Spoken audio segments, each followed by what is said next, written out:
Welcome to the Language Alchemy podcast, where you transform how you communicate to create the life and relationships you truly want. I'm your host, Alejandra Siroka, and I help multicultural individuals, couples, and change makers move beyond surface level politeness and conflict avoidance to have authentic, value-based interactions that actually resolve issues and deepen connection. If you are tired of rehashing conversations in your head, walking on eggshells, or feeling misunderstood in your most important relationships, this podcast will give you a new way forward. And if you've been thinking about getting some support with your communication, visit languagealchemy.com to find out which transformative communication program is most beneficial for you. This episode is out on December 31st, the last day of 2025. As you listen to it, you may be back from spending time with family, or you may be getting ready to welcome the new year. And every year, when the year starts, we as a human collective think about beginnings and how to start that new year. If you are too, take a moment to consider how you want to relate to the most important people in your life so that you can have healthy relationship with them.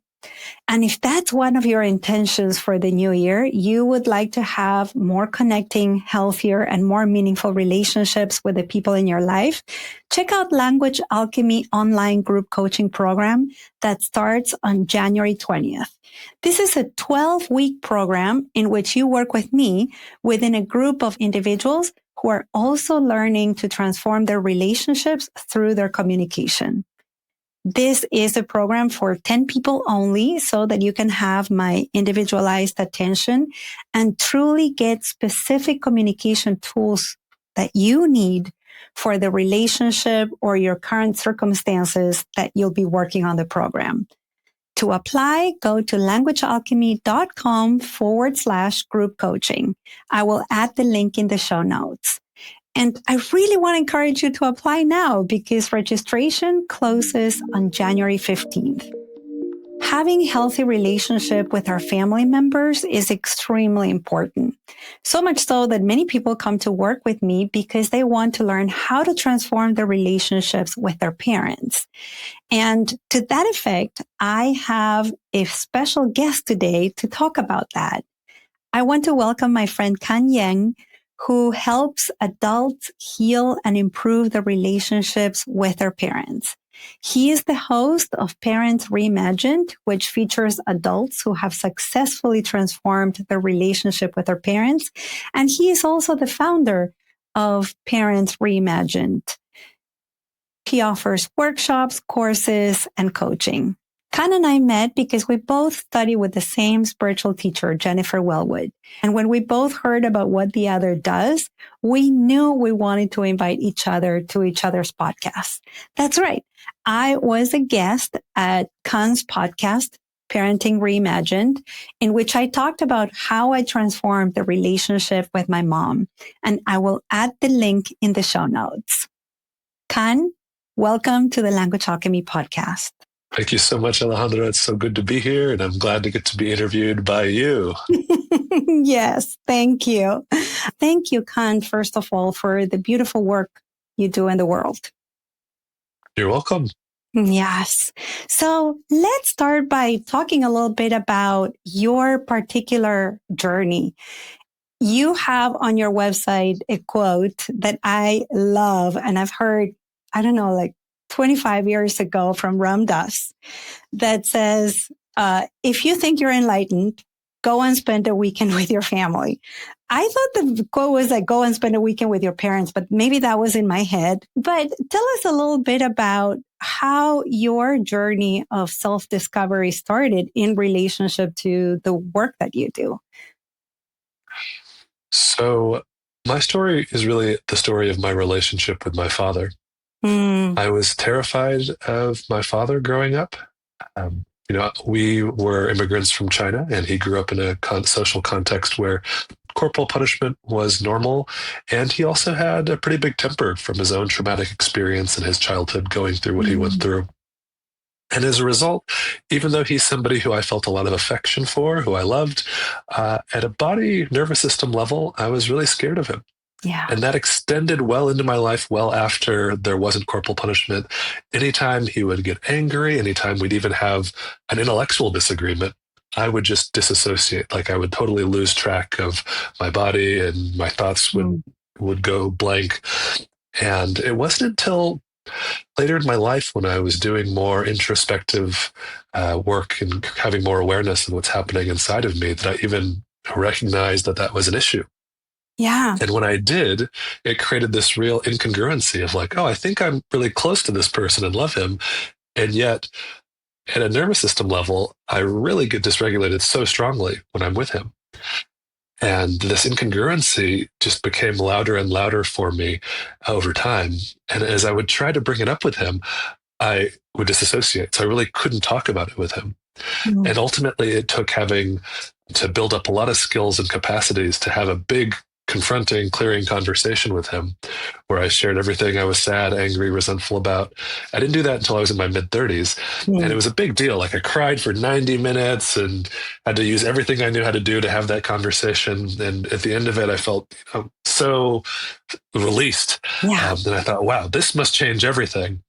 And it was a big disappointment to realize after a few weeks, like, oh, actually, the patterns of our relationship are still the same. It's still quite surface. And even though I had this big clearing, nothing changed at a day-to-day, how we relate to each other level. I want to pause you there for a moment because what you're sharing, Kan, is what we have been talking here in the Language Alchemy podcast for so long, which is that our parents, when we are young, they are our source of safety and connection. And if our parent who, yes, we feel the love and we feel that attachment or we want to feel that sense of safety with them. And if they punish us in a way that elicits pain for us and maybe harm with corporal punishment, then we're afraid of that very source that is providing safety for us.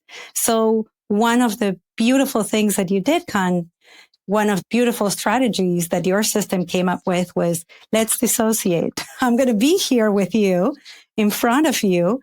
So I'm somehow going to keep myself safe, but part of me is going to be someplace else. Yeah, that's exactly right. And it made sense, especially because I would be in circumstances where I couldn't really get away from this person. They were my caretaker and I was kind of stuck with them, sometimes in a car, in a room. Right. And so there was no other way to get around that terror that I would experience. Yeah. And you didn't have the power. You didn't have the psychological development. You can say, okay, I'm out of here at age 3, 5, 7, 12. Yeah. Or even feeling safe enough to have a conversation to say, hey, that's not working for me. Can you do something else? I can imagine that it took you years to have that big conversation in which you cried. And after that, you felt the release, but it wasn't something that just happened overnight. Yeah, that's right. And, it took me a while to figure out what to do about that. And I'd still have these different kinds of big cathartic kind of proposals from my dad to shift things. But eventually I invited him into a weekly family therapy together. And it was really doing that. We did that for over a year and we graduated having a therapist, but we still have a call every week where we in real time examine our relationship together and check in together. And it was really doing that every week consistently that managed to erode the existing patterns of how we related to each other, how we communicated, and created a new culture of how we communicate. And in doing that, I would share this with my friends and people would ask, well, wow, that's amazing. What are you doing? How are you doing that? And from that, I realized, people need more templates to see and hear more examples of people really transforming relationships with parents because it's not something that's commonly depicted. And so that's what inspired me to start the podcast, Parents Reimagined. And from that, I kind of distilled down the essence of what was working for people to shift things and started creating some content for classes and workshops to help others learn how to do this. Oh, wow. That's beautiful. So the podcast came first. That's right. Yeah. I didn't know that. I thought it was the other way around. Yeah, originally I didn't even think of it as a podcast, but I just realized that we needed to have templates because for me, I didn't even think of doing family therapy until I met another Chinese heritage person who had done family therapy. Now, I knew I was having problems with my dad. I knew family therapy was a thing, but it wasn't until I met that person who looked like me that those two concepts overlapped. And that made me realize, oh, there needs to be more templates because our our kind of solution set of reality depends on the kinds of things we can see around us. And from there, I wanted to create a library of these templates. And eventually I was like, what do I call this? And realized, well, most people would call this a podcast. So I'm just going to call it a podcast. That's great. And, these templates reminds me of this concept in multicultural teaching of mirrors and windows. I don't know if you've heard of that. How important, when you said that you needed to see someone, or it wasn't until you saw someone who looked like you, who said, yeah, that family therapy existed. That was a window into other people's worlds. But when you saw someone who looked like you, who had gone to family therapy, then you could see yourself in the mirror. And these templates that you are creating are so important for people to have windows as well as mirrors, because we need a good balance and combination of both. And so you're creating these beautiful windows and mirrors for people. Oh, thank you. That's a beautiful way to look at it. To have that conversation with your dad, let's go to therapy. How was that? Yeah, people ask me that a lot. And, sometimes people will ask their parents, they generally say no. And what I find is that the reason that is that most of the time when people are proposing that to a parent, the conversation is usually some version of, you know what, mom or dad, you're kind of messed up. Mm-hmm. And I've been doing some thinking and research over here. I've realized you're pretty messed up and you should probably go to therapy. And unsurprisingly, the response from this person who is of a different generation and perhaps culture, who thinks that therapy is just like for really insane people, their response is, I'm not messed up. You're messed up. I definitely don't need to go to therapy. That's a crazy idea. Why don't you go away? Exactly. Right? That's natural. Yeah. And especially parents who are immigrants and they come from another culture, and therapy is something completely foreign to them, even if they've been living here for 50 years, then, it's the United States, it's the children who are messed up, not them. Yeah. Exactly. Mm-hmm. And I kind of flipped it around in a way that made it work. And I recommend this to people, which is instead of saying, hey, mom and dad, you're messed up, I went to my dad and I had a big conversation with him where I shared, actually, I'm having a hard time. Mm-hmm. I'm kind of messed up. And I was in many ways, and what I realized and the way I framed this was that I'm having trouble in my romantic, intimate relationships. And it's related to some material that I have with you. And it's really impacting me in a negative way. And it's really hard for me. And I'd really like your support in helping me figure this out and move through this. And for my dad, he's somebody who's socialized to think of himself as a parent who is supposed to support and help his child. And so he kind of took it in. He's like, well, yeah, I do want to support you. I want to help you. And if you're going through a hard time, but I don't know how. What do you want me to do? And I said, well, to start, I'd like you to come to therapy with me. And he was taken aback and he thought, well, that sounds unfamiliar to me. I'm a little uncomfortable, but if that's what you think you need and you think it'll help, I'll try it out. And so he came. And the first several therapy sessions, the therapist would say, well, Ben, do you want to share what it's like being here and why you're here? And he would always say, oh, I'm just here because my son has some problems and I'm here to help him. Yeah. And it wasn't until several months in that he thought, well, you know what? This is actually helpful for me too. And I kind of like doing this. So that was a bridge. That was an access point for him through his own desire to care for and support me that brought him into therapy. And that bridge already had a previous bridge. It had the language bridge of connection. You talked to him from your heart to his heart. You appealed to that connection that you already wanted to have, that you were seeking with him when you made that request. Because when we say you are messed up, and there's something wrong with you and we need to go to therapy, coaching, or get whatever service, go to the doctor, whatever it is, then we are going there from the head center, not from the heart center. And relationships are heart-based. Yeah, that's so true. And I think that's a lot of what enrolled to him in coming too, because I was really going through a hard time and I was coming to him from that place of sharing from this really vulnerable, intimate place of how hard of a time I was going through. Yeah. I think this is also important for people who are listening and they want to do any kind of therapy with somebody else, whether it's or coaching, whether it's couples, to be able to say, I am having some problems and I would love your support. And this is why, because our relationship really matters to me. And I think something will be discovered here that may benefit both of us. Yeah. And so he started to see some benefits too. He started to understand that this was something useful for him as well in this family therapy. Yeah, so much so that he started recommending therapy to other people. Oh, I love it. Which I found amusing because the first several months he was like, oh yeah, I'm just here for this guy. He's kind of messed up. You said that a few minutes ago that when you had this initial big conversation with him, nothing changed. The communication continued, the dynamics continued. How about after therapy, after he found benefit too, after he started recommending this to other people? Did your communication change with him? Yeah, great deal.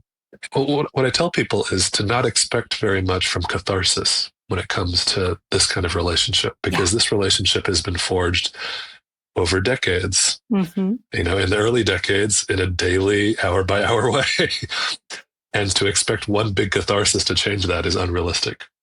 So what I noticed was very gradual over time. It was week by week by week, month by month by month, and now year by year.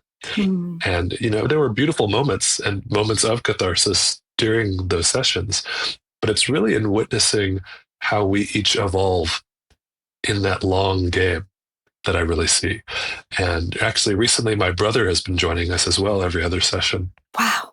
And it's so remarkable to witness the way that they interact with each other and communicate. And I regularly have this experience of witnessing and thinking, well, who are you people?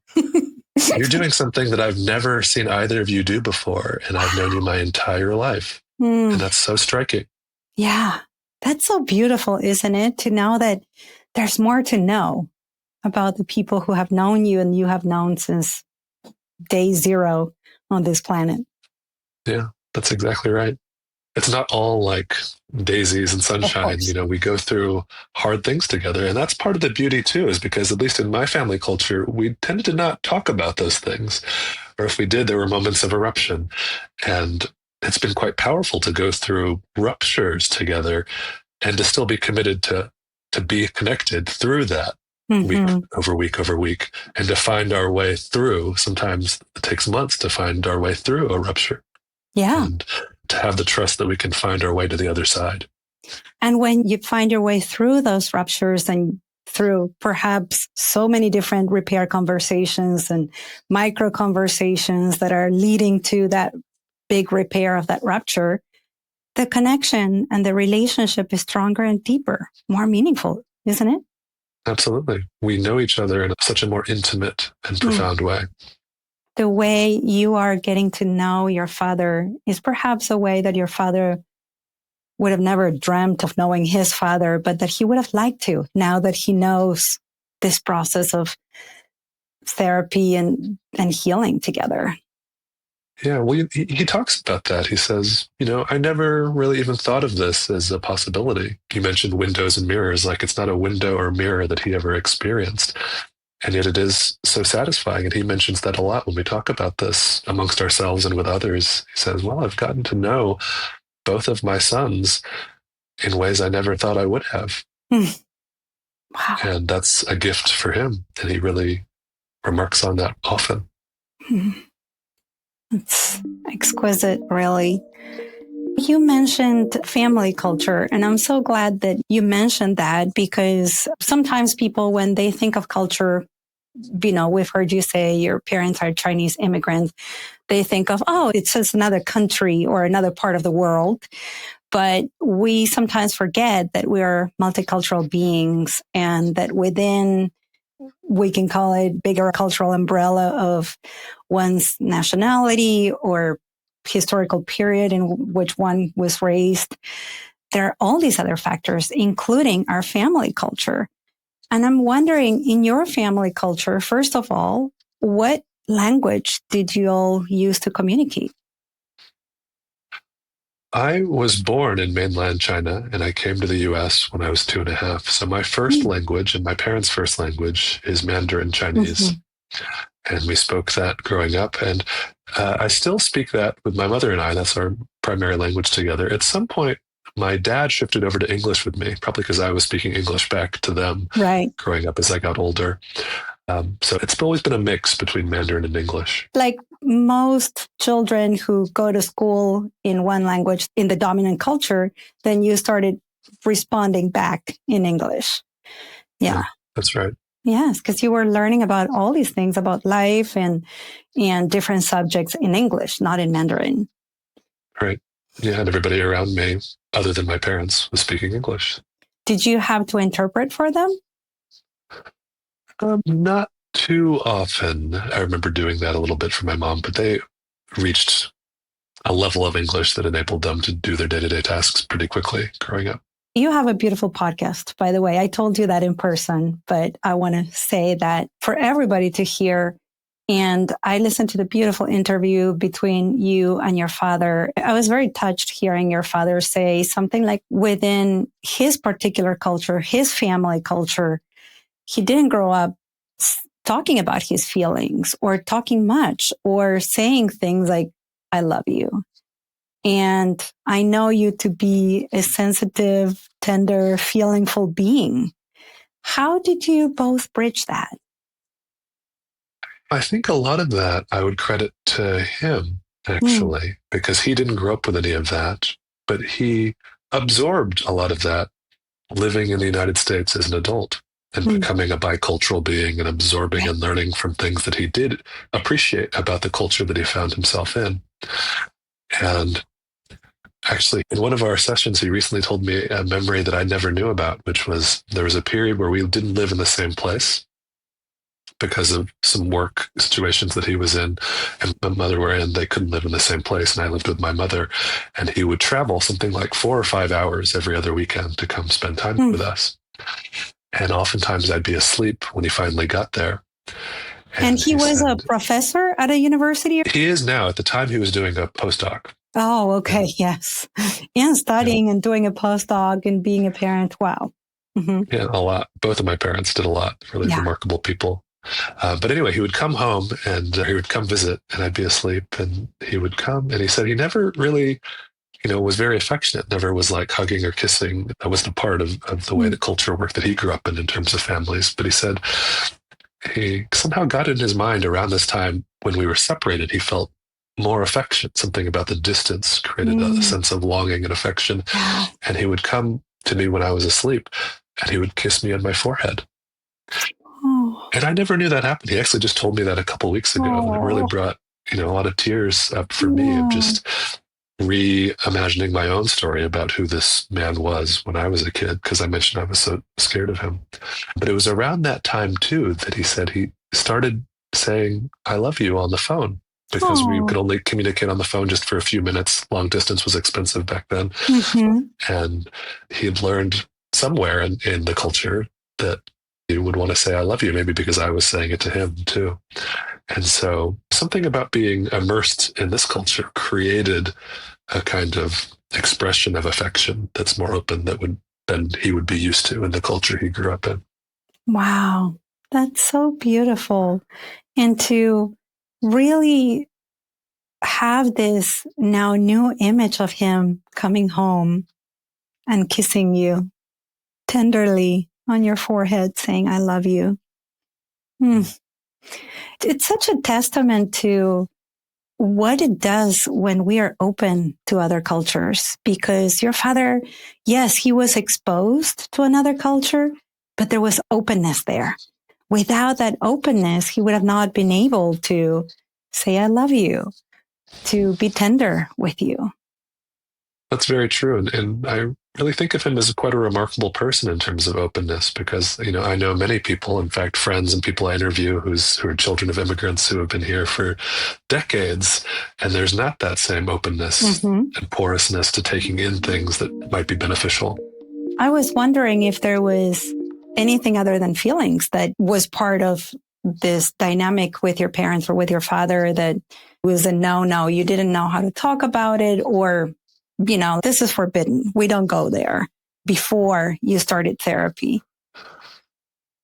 It's a tough question, actually. It's a good question. It makes me reflect. And I think, in a way, the only things that were really inbounds for us where we would talk about kind of surfacey things like, oh, what did you eat? How, where'd you go? Things like that. And then sometimes my dad is kind of an intellectual guy, and he would want to talk about, some deeply intellectual topic sometimes, pretty rarely, but if we were together over the holidays and sitting together, we might talk about something philosophical, let's say. But so most of what we didn't talk about was our internal experience.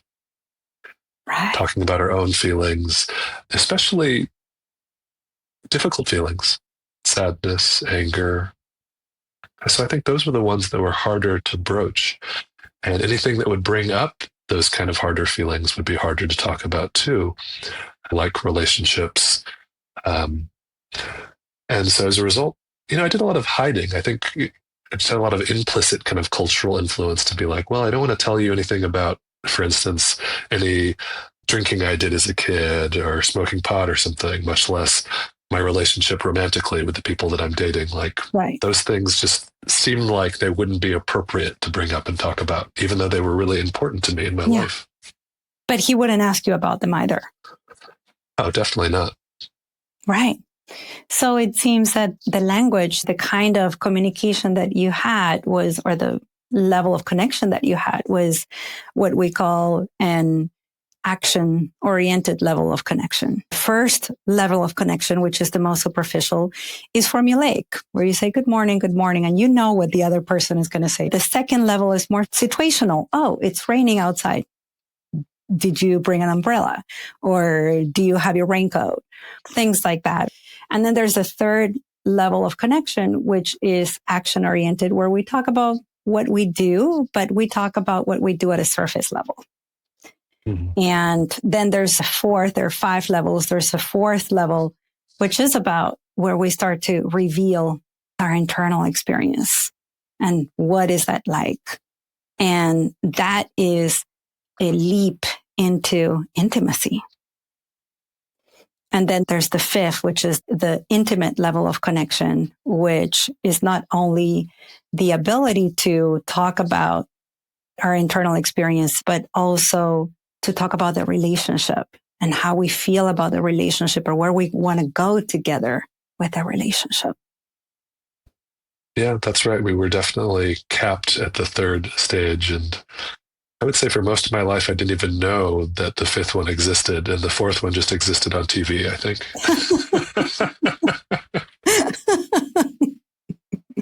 And yet you are the one who became aware that you were suffering and that life was hard and relationships were hard. And there was some material there that was relational material. So you became aware of your interior life. Yeah, that's right. And I feel very blessed to have encountered lots of teachers and teachings to have created more awareness of that and to help me have maps to navigate a territory of interiority and of relationality, because I didn't have any of those distinctions and tools growing up. I think most of us don't. And for you, Kan, did you seek them out? Did they just show up magically on your path? How was it? A combination of both? It's a combination of both. And like most of us who are on a developmental journey, there's all of these like precursors, like things that I wouldn't thought of as this at the time. But when I look back, I'm like, oh yeah, no wonder I liked that. And no wonder that led to the next thing, to the next thing, to the next thing. And so I think in a way, I was just lucky to grow up in a place, in a culture where there was some availability of these things, limited as they were in the places that I was growing up, but there was some, and that planted seeds so that when I was in other contexts where there was something else that was onward leading around cultivating greater awareness internally and relationally, that fed that seed, it watered that seed, and it grew a little bit more and grew a little bit more. And so it's been this kind of continual journey over the course of my life, I think, of some innate desire and capacity being fed and grown over time. Yeah. What you're bringing up here, the importance of giving this time, that seed to sprout and then to nourish it and feed it and put fertilizer and see where it goes. And then you, in this multiple seed analogy that now I'm adding your dad here, the relationship with your dad, you're still watering, you're still nourishing that. How is it to talk to your dad these days, especially when it's not facilitated anymore? How has that shifted? It's extraordinarily beautiful, actually. And I would say, once we graduated having a therapist, it actually deepened in a way. And our process is that we do a check-in. We share how we're arriving, what's going on in our lives. And then we do some process work together. And for listeners who are unaware of that, that's really disclosing and revealing what's happening in the present moment in our relationship with one another. Yeah. And so we're always learning about one another. I think about this as we're now on an evolutionary journey together. We were stuck in a kind of static role of adult, child, parent, where we were just kind of like performing our stuck roles. And now we're in this kind of constant evolutionary emergence where the relationship that wants to become is becoming at its own pace over time.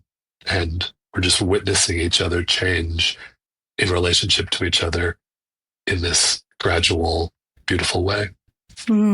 It reminds me of the work of John Wellwood.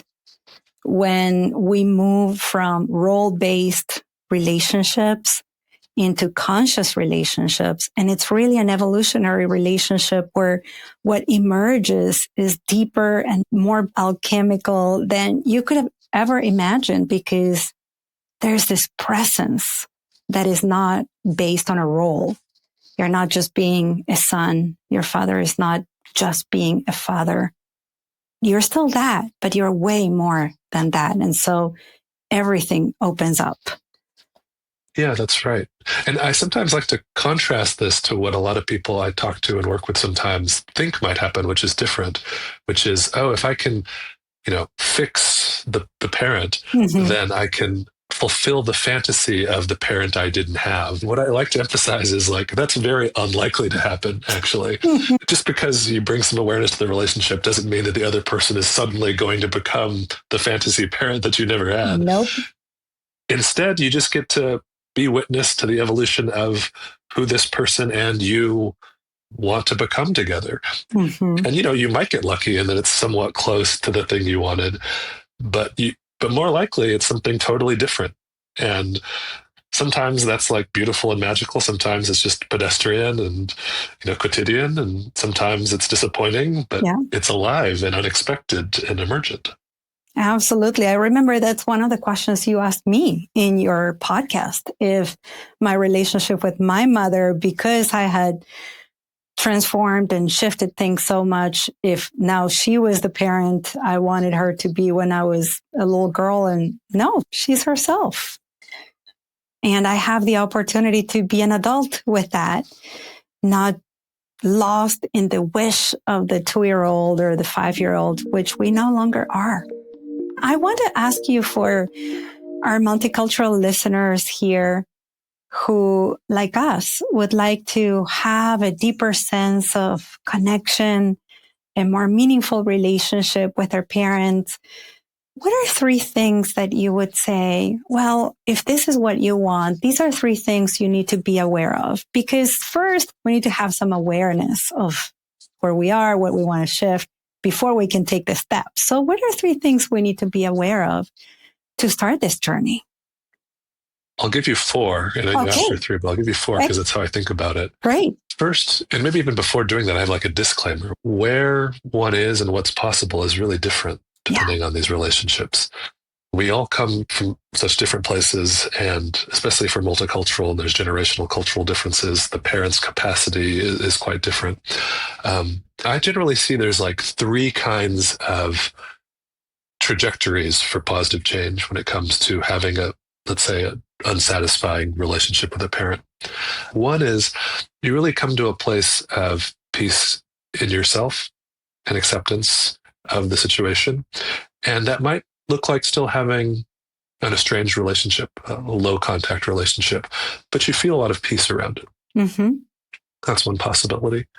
The other is you're in contact and the other person doesn't change at all, but you've developed more peace and acceptance around it. And it actually gives you a lot more ease, even though the other person is still behaving in the ways that might bother you. The last is actually more this kind of evolutionary relationship, which is through your effort and the willingness of the other party, something different happens. The way that you're both showing up changes. So these are three different possibilities, and it's not linear either, and you're not stuck in one either. I think people might go through all three of these in a lifetime, and some of them multiple times. Yeah. And some of us might never get to that last one because of the capacity of the other person. I lay out that map to give it a possibility set. Regardless of where you end up in those three possibilities, I recommend four things. One is releasing the way that these patterns are stored in you. And there's lots of different ways that people do that. I'm somebody who is a fan of somatic work in terms of the idea that a lot of these patterns are stored and stuck in our body. So finding healing modalities, therapies, for example, that allow us to discharge the way these things are stored in our body. Yeah. So that's one piece around release. The second piece is around reimagining. This is why I call my work Parents Reimagined. Oftentimes we're stuck in the story of one another. I have a story about the parent has a story about me, and that keeps us kind of glued into these role-based relationships. To the degree that we can change those stories, that will help us create new possibilities of shifting to a better outcome. Yeah. The third piece is around support. Oftentimes, there's a lot of stigma and shame around having some sort of unsatisfying parent relationship. We think that we should have a better relationship, and so we hide it. That's a real problem because the more you can have support from outside of the family system, the actually more likely it is that things will change. Yeah.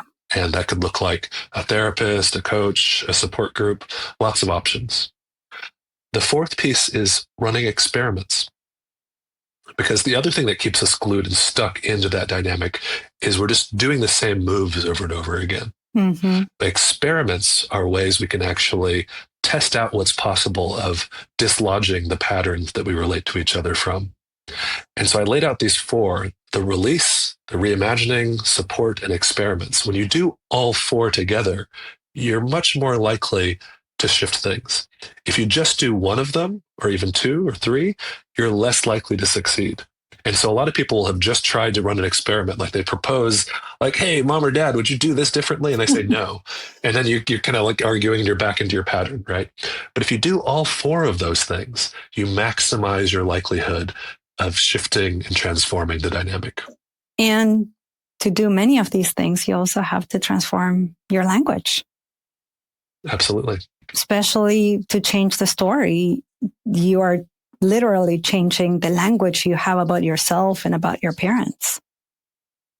That's absolutely true. And that's a hard thing to do, which is why there's, resources like what you offer. And that's what I would consider in the category of support. Like, what do I need to build up in myself, or to have somebody else who's better at that to come in to support us in shifting? Exactly. Well, Kan, I could talk to you all day, really.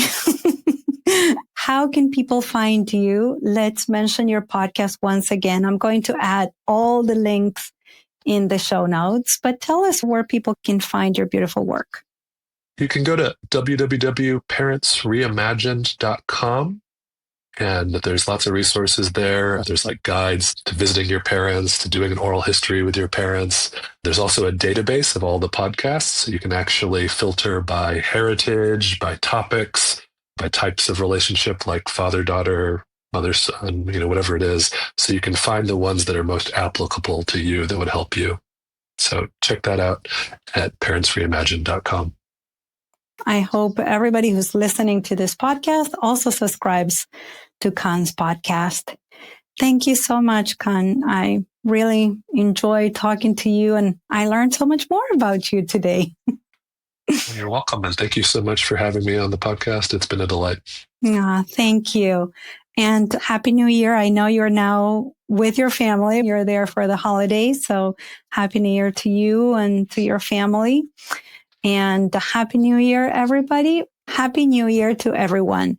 Whether you are listening to this episode on December 31st or some other time in January or during the year, I'm wishing you a healthy, meaningful, and nourishing year with healthy relationships with the most important people in your life.